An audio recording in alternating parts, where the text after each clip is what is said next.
ನಮಸ್ಕಾರ ವೀಕ್ಷಕರೇ, ಮಾಧ್ಯಮ ಒನ್ ಚಾನೆಲ್ಗೆ ಸ್ವಾಗತ. ತಾಜಾ ಸಿನಿಮಾ ಸುದ್ದಿಗಳಿಗಾಗಿ ನಮ್ಮ ಚಾನೆಲ್ ಅನ್ನು ಸಬ್ಸ್ಕ್ರೈಬ್ ಮಾಡಿ, ಲೈಕ್ ಮಾಡಿ, ಶೇರ್ ಮಾಡಿ. Bad boys, I love you ಕಣೆ ಮತ್ತು ಡೋಂಟ್ ವರಿ ಬೇಬಿ ಚಿನ್ನಮ್ಮ ಹಾಡುಗಳ ಮೂಲಕ ಅಲೆ ಎಬ್ಬಿಸಿದ ಸಂಗೀತ ನಿರ್ದೇಶಕ ಚರಣ್ ರಾಜ್ ಜೊತೆಗೆ ವಿಜಯ್ ಕುಮಾರ್ ಮತ್ತೊಂದು ಹಾಡನ್ನು ಸಂಯೋಜಿಸಿದ್ದು ಶೀಘ್ರವೇ ರಿಲೀಸ್ ಮಾಡಲಿದ್ದಾರೆ. Boom boom Bengaluru track July 19ರಂದು ಅನಾವರಣಗೊಳ್ಳಲಿದೆ. ಭೀಮಾ ಚಿತ್ರವು ಆಗಸ್ಟ್ 9ರಂದು ಬಿಡುಗಡೆಗೆ ಸಿದ್ಧವಾಗಿದೆ. ಈ ಹಾಡಿನಲ್ಲಿ ನಾಗರಹೊಳೆ ಸಮೀಪದ ಬುಡಕಟ್ಟು ತಂಡದ 30 ಸದಸ್ಯರು ಹಾಡು ಹಾಡಿದ್ದಾರೆ. ಈ ಹಾಡು ಅವರ ಆಡುಭಾಷೆಯಲ್ಲಿ ಬೆಂಗಳೂರನ್ನು ಉಲ್ಲೇಖಿಸುತ್ತದೆ. ಈ ಹಿಂದೆ ಸಲಗ ಚಿತ್ರದಲ್ಲಿ ಸಿದ್ದಿ ಜನಾಂಗದವರು ಹಾಡಿದ ಟಿನಿಂಗ ಮಿನಿಂಗ ಹಾಡು ಜನಪ್ರಿಯವಾಗಿತ್ತು.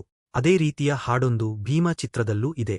ಈ ಬಗ್ಗೆ ಮಾಹಿತಿ ಹಂಚಿಕೊಂಡಿರುವ ವಿಜಯ್, ಈ ಬಾರಿ ನಾಗರಹೊಳೆ ಸಮೀಪದ ಬುಡಕಟ್ಟು ಜನಾಂಗದವರು ಅಮ್ಮಾಳೆ ಎಂಬ ವಿಶೇಷ ಹಾಡು ಹಾಡಿದ್ದಾರೆ. ಲೇಲೆ ಮುನ್ನ ಲೇಲೆ ಬುಮ್ ಬೂಮ್ ಬೆಂಗಳೂರು ಎಂಬ ಸಾಲುಗಳಿರುವ ಹಾಡಿನಲ್ಲಿ ಆ ಬುಡಕಟ್ಟು ಜನಾಂಗದವರು ಬೆಂಗಳೂರಿನ ಬಗ್ಗೆ ಹೇಳುವಂತಿದೆ.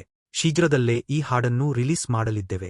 ಇನ್ನೊಂದು ಎಮೋಷನಲ್ ಹಾಡನ್ನು ನವೀನ್ ಸಜ್ಜು ಹಾಡಿದ್ದಾರೆ. ಭೀಮಾ ಆಲ್ಬಂನ ಪ್ರತಿಯೊಂದು ಹಾಡುಗಳು ಟ್ರೆಂಡ್ ಆಗಿರ ಜನಪ್ರಿಯ ರೀಲ್ಸ್ಗಳಿಗೆ ದಾರಿ ಮಾಡಿಕೊಡುತ್ತಿರುವಾಗ ಬೂಮ್ ಬೂಮ್ ಬೆಂಗಳೂರು ಬಿಡುಗಡೆಯು ಭೀಮಾಗೆ ಮತ್ತೊಂದು ಹಿಟ್ನ ಸುಳಿವು ನೀಡುತ್ತದೆ ಎಂದು ನಿರ್ದೇಶಕ ವಿಜಯ್ ಕುಮಾರ್ ಅಭಿಪ್ರಾಯಪಡುತ್ತಾರೆ. ಯುವ ಪ್ರತಿಭೆ ಅಶ್ವಿನಿ ಭೀಮಾ ಚಿತ್ರದಲ್ಲಿ ವಿಜಯ್ ಜೊತೆಗೆ ನಟಿಸಿದ್ದಾರೆ. ಜೊತೆಗೆ ಅನೇಕ ಯುವ ಕಲಾವಿದರು ಚಿತ್ರದ ಮೂಲಕ ಪಾದಾರ್ಪಣೆ ಮಾಡುತ್ತಿದ್ದಾರೆ. ಇದನ್ನು ಕೃಷ್ಣ ಸಾರ್ಥಕ್ ಮತ್ತು ಜಗದೀಶ್ ಜಂಟಿಯಾಗಿ ನಿರ್ಮಿಸಿದ್ದಾರೆ.